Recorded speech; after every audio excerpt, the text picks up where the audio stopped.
Now, there was a lady called Mrs. Mountford who signed an agreement with a guy called Mr. Street to rent a property of his.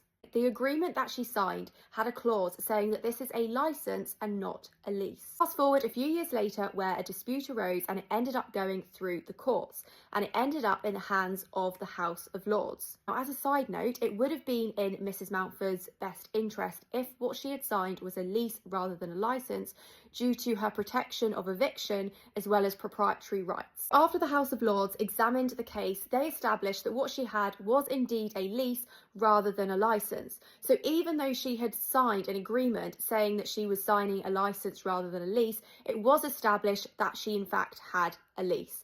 And they established this by looking at 3 characteristics that a lease should have. Now, those characteristics are as follows: 1, rent; 2, term certain; and 3, exclusive possession. Why is this important? Well, it set precedent that even if what you think you have is a license, it could be a lease. And even if you have no agreement in place, but those 3 characteristics are satisfied, you could have a lease.